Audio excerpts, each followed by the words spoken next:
Apreciados oyentes, es para nosotros Guapachá Productions un honor tener aquí a Dave Díaz, un excelente, diría yo, extraordinario bajo clarinete y clarinetista clásico, igual que música popular, cubano-americano. Lo tenemos en este espacio, nuestro episodio de Guapachá Productions. Y bueno, David, háblanos un poco de ti. Cuéntanos cómo te ha ido, cómo han sido esa experiencia con el público y tus nuevas producciones. Según entendido que la primera fue Herencia Blue, el cual tocaste el clarinete bajo. Y la segunda es Canción para Papá, donde tocas el clarinete en B-flat, clarinete regular, pues digamos así, soprano. Los dos instrumentos de origen clásico. Y es muy importante hacer esta connotación de que Dave trae un instrumento como es el clarinete clásico a la música popular. O sea, bien sea de la música jazz, o sea, música latina, salsa o cumbia o merengue, teniendo toda esta formación clásica extraordinaria que tiene David Díaz, el cual uno de tus profesores, gran clarinetista, fue el primer clarinetista de la Sinfónica de Los Ángeles. ¿Cuál es el nombre, si no me acuerdo ahorita, del profesor? Bueno, el estimado, que en paz descanse, Calman Block, que estuvo en la Sinfónica de Los Ángeles del año 1937 a 1981, y bueno, yo fui estudiante del 2001 hasta el 2009, que falleció a los 95, 96 años. Ah, ok. Qué tremenda experiencia de haber tomado clase con este extraordinario maestro, que antes de hacer este programa tú me comentaste que él había tenido la oportunidad de tocar la música de este gran compositor ruso. Bueno, alemán. ¿Alemán o ruso? Alemán, que sería porque vamos a hablar del bajo clarinete y él... Bueno, el profesor, la composición que él tocó del gran compositor Stravinsky. De Stravinsky, digo en Stravinsky, donde tú me hablas un poco que él tiene, creo que se hicieron una sonata o algo así. Las tres piezas de Stravinsky para clarinete en si bemol, que es el soprano, el regular, y hay otro que es parecido, que se toca en la orquesta, que es clarinete en la. Y Stravinsky escribió tres piezas basado en lo que él está en Nueva Orleans y está escuchando el jazz y la improvisación del jazz, y bueno, se le ocurrió una pieza para el clarinete solo y hizo melodías muy jazzísticas, pero al estilo clásico, y se llaman las tres piezas de Stravinsky, escritas, si no me equivoco, en 1919 al 21, en esa época. Y bueno, el profesor mío tuvo la dicha en el año 53, estaba así como estamos nosotros en una clase privada, lo llamó Stravinsky a tomarse un café y dice, bueno, vas a tocar esto en un recital y bueno, déjame escuchar esto. Y bueno, él se le estaba tocando y Stravinsky le dijo, tú sabes, aquí al final, en el primer movimiento, cuando tú haces parira, hazle un súbito piano. Que en la música clásica, un súbito piano, en la música en general, súbito significa de repente y un piano significa tocar suavecito, el volumen bajito, bien bajito. Pero él no había escrito eso en la música y le dijo, en ese entonces dijo, a mí me parece, le vino a la idea como un compositor, y como tú eres compositor, algunas veces las composiciones cambian, uno le escribe de una manera y después le entra una idea en ese momento y dice, ¿por qué no hice eso? Y le dijo al profesor mío, hazle esto, tócalo así en el recital. Pero bueno, en esa publicación ya está editado eso, y eso no se ha escrito, pero eso es una anécdota que me contó el profesor mío. Muy humildemente, porque nunca hablaba con quién tocó, y bueno, cuando me dijo esa, mis ojos se me abrieron y dije, wow, tú tocaste para Stravinsky así en privado, como si fueran amigos, sí. Qué bonito tener esa anécdota muy bonita. Claro. Ahora, Dave, muchas de las personas que están escuchando este programa o este episodio, ellos me imagino que tendrían la curiosidad de saber cuántas partes tiene el clarinete bajo. Bueno, ¿compuesto de cuántas partes?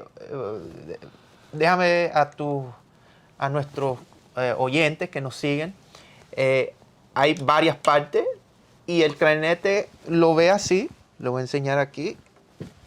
El clarinete bajo, lo ve, tiene toda esta, es grande, es de 10 pies aproximadamente, mide, y pesa entre 15 a 20 libras. Es pesadito el instrumento, Pero esta es la boquilla, esto es donde el sonido ocurre, se genera. Y después esto se ensambla por parte, imagínense, otra parte. ¿Y cómo se llama esa parte? Si no me... Este es el cuello del instrumento. El tubo, sí, cuello, el neck le dicen en inglés. Estas son las coyunturas, sí, los tubos que son. Y esto ¿ves? Todos estos son partes. Tenemos ya una parte, 2, 3, 4, la campana. También sale 5, son 5 partes. Y esto cabe muy cómodamente en su estuche, como puede ver, y se arma. Y después aquí... Ese instrumento... La boquilla donde se genera el sonido, ¿no? Ahora, ¿este instrumento es cónico o cilíndrico? Sí, disculpa bueno, hay que... hago para que sí. Y bueno, y hay que definir lo que él mencionó, ¿no? Lo cónico y lo cilíndrico, ¿no? Algo cónico es un instrumento que empieza así, si puede ver mis dedos, y termina así. Imagínense, comienza el tubo pequeñito así y termina así. Como el saxofón. El saxofón empieza así, que sería cónico. Ahora, cilíndrico es que es un cilindro, y un cilindro se mantiene las medidas a través de todo el instrumento, ¿no? Ahora, puede decir usted, bueno, que el cuello es un poquito más pequeño y la campana, bueno, el cuello sí es un poquito más pequeño que lo que se ve de las coyunturas, pero dentro de esta coyuntura es igual que este cuello, ¿no? El cuello, sí. Ahora, la campana ve que es más abierta, pero la campana es para, ¿cómo se dice? Para expandir el sonido, para que la afinación es, si las notas están graves o bajas, ayuda en eso, pero la campana aquí hace una función más decorativa, no es parte del instrumento. ¿Y el material de las llaves, o sea, que está cubierto, eso es que es plata o qué tipo de material sería? Bueno, en los clarinetes se puede hacer de varias formas. Puede ser, todas estas llaves son basadas en el material níquel, y después le dan un baño de níquel o le dan un baño de plata. Este instrumento es un baño hasta la campana, y aquí, si puede ver, no lo limpié, eso hay un poquito de oxidación, pero es plata. Y la plata, lo malo de la plata, y como tú sabes, Gil Tower, tú eres flautista, que los instrumentos de plata, bañados en plata, se oxidan, se ponen negros. Eso hay que siempre pulirlos y mantenerlos bonitos. Sí. Hace unos minutos habías comentado que este instrumento tiene aproximadamente 13 llaves, ¿no? 13 llaves. Sí. 13 llaves tiene este instrumento. Y el material, si no me acuerdo, había dicho que era de... el material no creo que hablé mucho de él. Sí. Los clarinetes profesionales como este son hechos de madera, de madera, obvio, pero el estilo de madera es una madera muy dura que se encuentra en África, que se llama grenadilla. La grenadilla. Sí, pero hoy en día hay otros materiales que se usan, como el cocobola, el ébano, pero esta madera es muy dura, muy fuerte, y se pueden hacer porque en el instrumento se talla los agujeros para que estas llaves cierren. Esto es una obra de arte. Sí, es una artesanía tremenda, ¿no? Usted ve que yo cubro, pero ahí hay hoyos que se hacen. Y si la madera es suave, esos hoyos empiezan a partirse toda la madera. Con el tiempo. La grenadilla. Sí, la grenadilla es una madera muy fuerte donde se puede atornillar. Si ves aquí esto está atornillado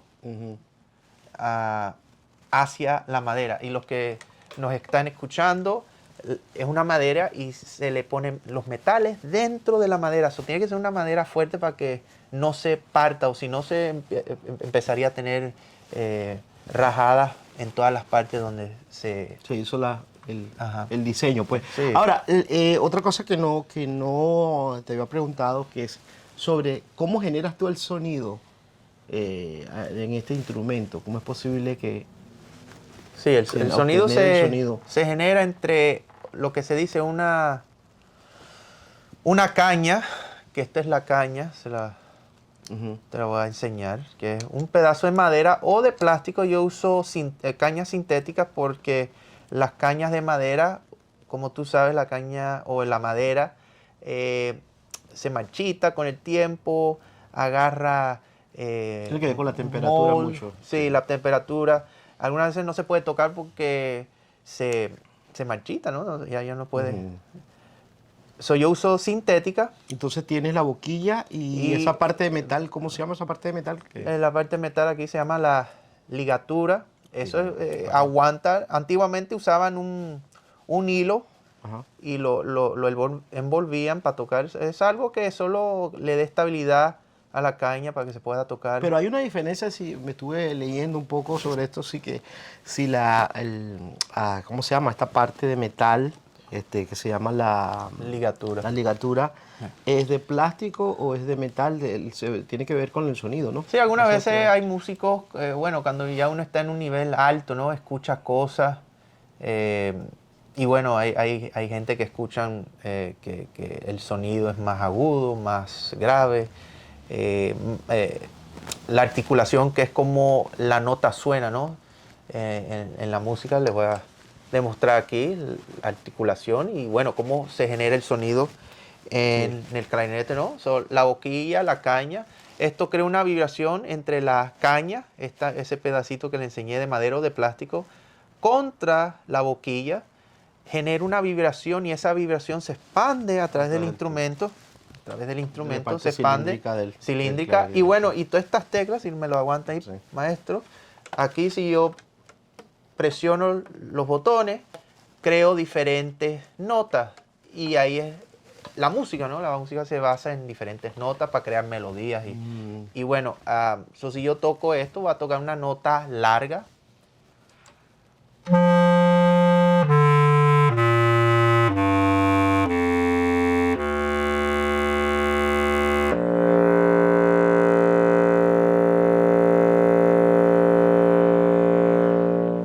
Excelente.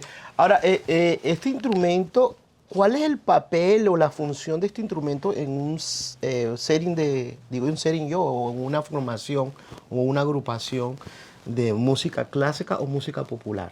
O sea, ¿cuáles son la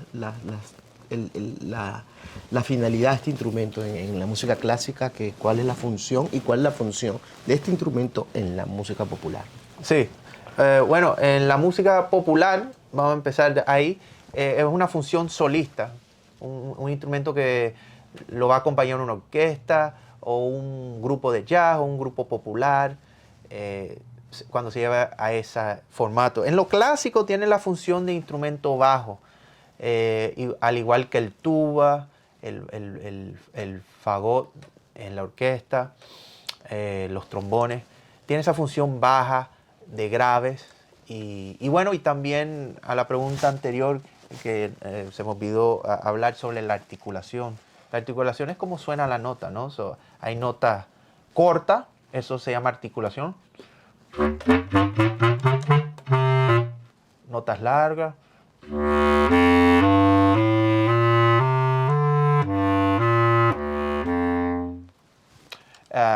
Y eso a nuestros oyentes es la articulación, que no aclaren en la otra. Sí, bueno, que es como la manera de como uno habla. Pues, sí. Por ejemplo, uno dice correr, leer sería la articulación en términos musicales. Cuando tocas una nota así, digamos, hablamos de staccato, es más la nota corta, ta, ta, ta. En español o en cualquier lengua sería correr. Muchas personas dicen correr o bañar. En algunos países no pronuncian la R y dicen me voy a bañar, voy a comer, voy a cantar, voy a sufrir. Entonces, eso son cosas eso sería la articulación. En el instrumento igual, si uno no articula, no hace eso, la lengua, que es la que atrás con la caña tiene un efecto entre ellos. Entonces, es que qué tan claro usted va a escuchar la melodía. Si la melodía, usted quiere una melodía, por ejemplo, pom, pom, pom, pom, pom, pom, pom, pom, pom, ahí el instrumentalista tiene que utilizar más la lengua, que hace un contacto con la punta de la lengua con la caña, Y entonces da ese efecto de ta, ta, ta, ta, ta, ta, ta, ta, ta. Ahora, si la lengua es más suave, entonces sería ta, ta. Sí, siempre que se utiliza, eso es la articulación. Para aquellos que no, aquellas personas que no son músicos, tengan una idea de qué estamos hablando. Porque si hablamos en términos musicales y las personas no entienden estos términos, es como que, bueno, ¿de qué está hablando este señor? ¿Verdad? Ahora, Dave, ¿tú me podrías mencionar algunos de los instrumentalistas de la música popular y algunos de la música clásica que han hecho este instrumento notorio? Sí, instrumento en lo clásico, pudiéramos nombrar al profesor mío, Calvin Bloch, que grabó una de las grabaciones icónicas del compositor alemán de la música atonal, Arnold Schoenberg. Él hizo la grabación del 40, que es la más famosa de ese tema, de Pierrot Lunaire, en la sala. Todos los músicos de Los Ángeles en 1940 grabaron Pierrot Lunaire en la sala de Arnold Schoenberg, él dirigiendo, y el profesor mío tocó el bajo clarinete. Él no era clarinetista bajo porque casi siempre los clarinetistas clásicos somos clarinetistas soprano.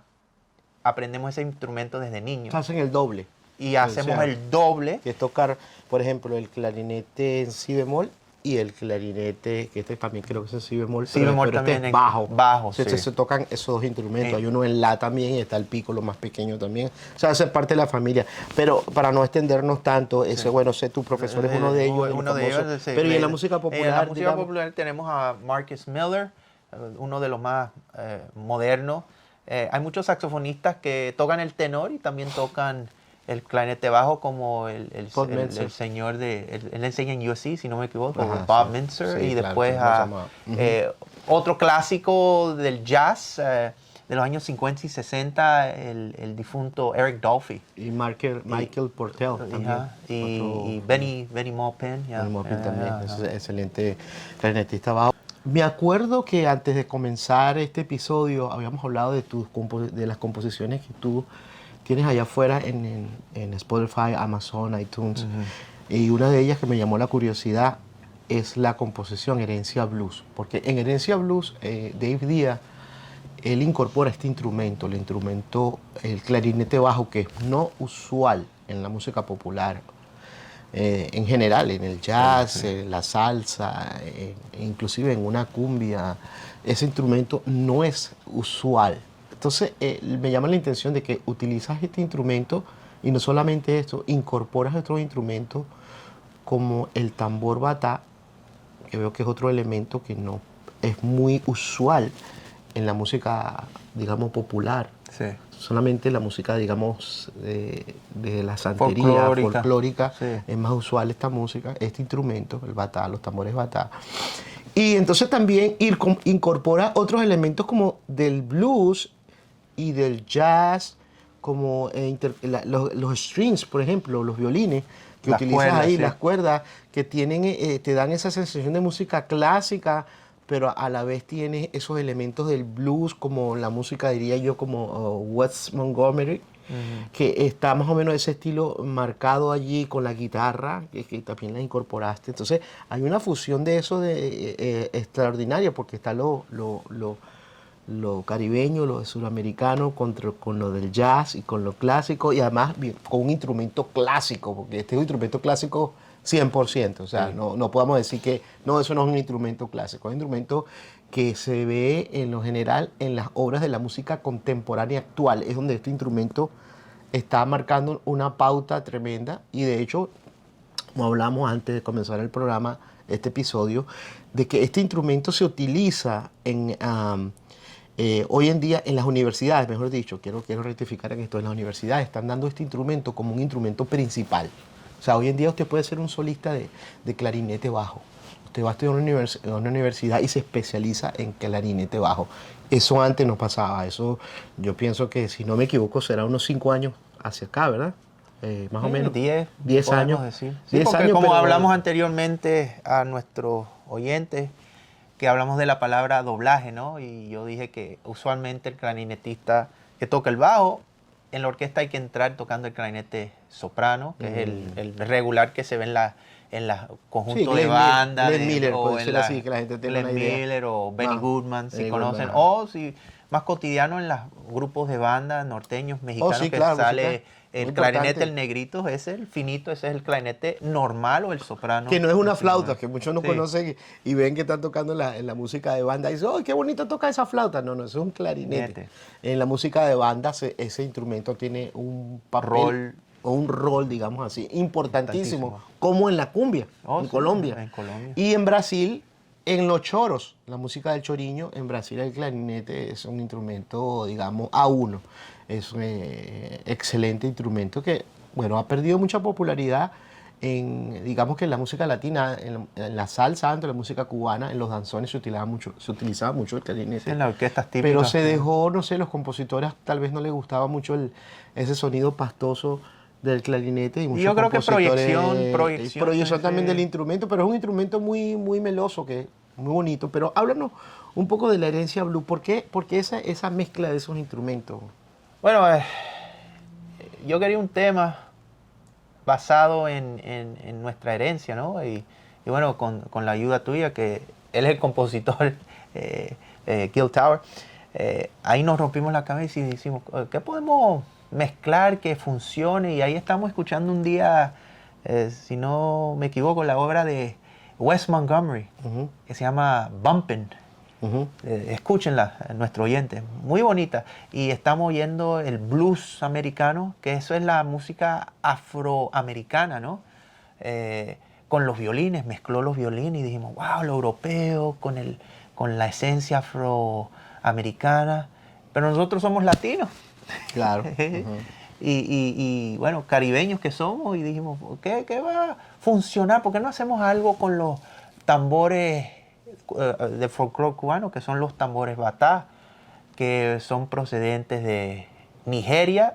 Y bueno, en Nigeria, si sabe la historia de Nigeria, son 4 tribus en Nigeria. Ese país debería de ser 4 países diferentes, ¿no? Pero bueno, es un país, pero dentro del país hay 4 culturas totalmente diferentes. Y la cultura que viene a Cuba a través de la esclavitud, traídos al Nuevo Mundo, ¿no? Por los españoles, son los Yoruba. Y de esa cultura en Cuba se manifiestan los tambores que trajeron, pero bueno, estos tambores cambian un poco en Cuba y se crean los tambores batá, que son 3 en la familia, uno pequeño, uno mediano y uno grande. Que el pequeño, si no me equivoco, el iyá, el ocóncolo, el pequeño. El ocóncolo y el iyá y el batá. Ocóncole, el iyá y el batá. Ajá. Son 3 tambores. Y tienen el sonido, se tocan así de lado y tienen el sonido así. Suenan a madera casi. Sí, sí, sí. Suena así. Eso es mi interpretación con mi boca, pero muy a un sonido así como si se estuviera tocando una madera, ¿no? Y Además bueno, viene, el instrumento tiene incorporado unas serie de campanas. Campanas que se llaman los... tiene un nombre, ahorita no me acuerdo del nombre de esas campanas que se le incorporan al chaguoró, creo que los chaguoros, sí. Si no me equivoco. Y si hay uno fuera que me pueda corregir en eso. Nos manda un o sea, no queremos deteriorar el nombre, pero creo que es chaguoró, si no me equivoco, que es es muy permanente eso, y también el chequeré. Sí, el chequeré, sí que lo usamos en la composición. Sí, se utiliza eso. En la producción, la historia de Herencia Blues, herencia significa nuestra herencia afro-latina, afro-caribeña, ¿no? Que si somos caribeños, suramericanos, hasta en parte de Centroamérica, como en Nicaragua, en Belice, en Honduras, hasta en parte de México también, en Veracruz y en Oaxaca, hay una esencia africana, ¿no? Que llegaron.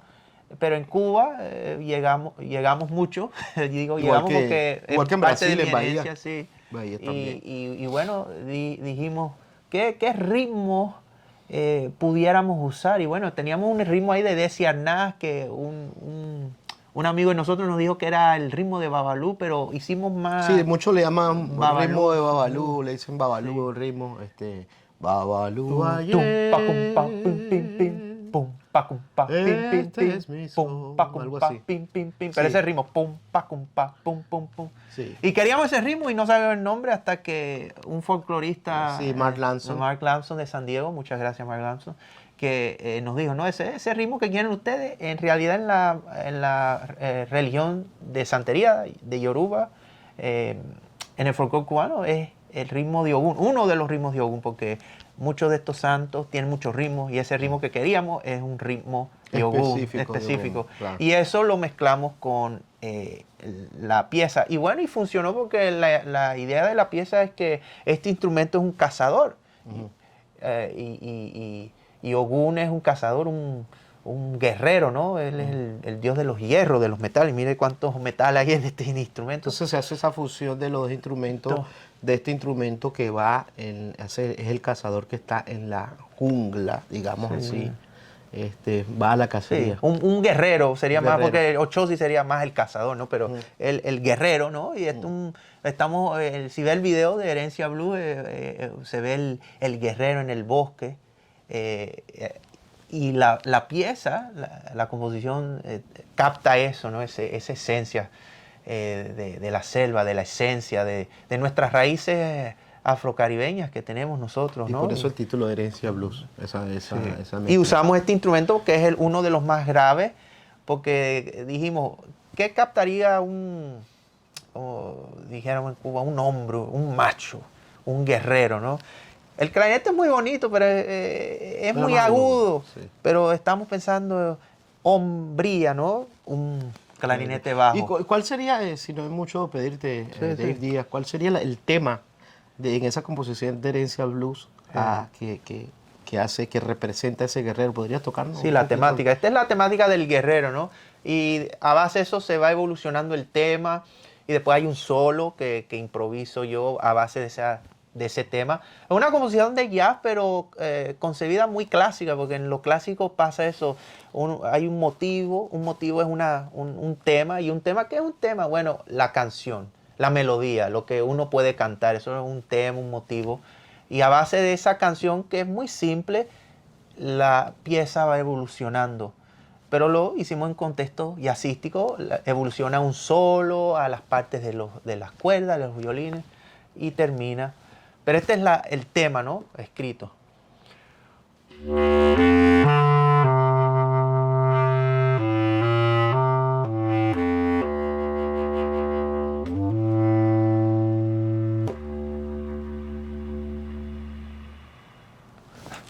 Wow, qué profundo, ¿verdad? Sí, muy interesante. Es una sonoridad, como decimos nosotros en la música clásica, grave, ¿no? Sí. Grave. Ay, me transportaste a la jungla, ¿no? Sentí ahorita como imagínate que nuestro oyente escuchen todos esos instrumentos africanos con esa melodía muy solemne. Podemos invitarlos a que ellos vayan a la página de YouTube de Guapachá Production o de Dave Díaz en YouTube y busquen por la composición Herencia Blues. Ahí hay un video que es donde él relata exactamente lo que él relata, usted lo va a poder ver en ese video. Y también puede ir a Spotify, iTunes, Amazon, ahí está la composición, pueden escucharla también, Herencia Blues, interpretada por este extraordinario músico cubano-americano Dave Díaz. Bueno, mire, para nosotros es un placer haber tenido en este episodio al profesor, el músico Dave Díaz. Y bueno, síganos en nuestros episodios de Spotify y en nuestro canal de YouTube en la página de Guapachá Productions. Muchas gracias. Gracias por tenerme.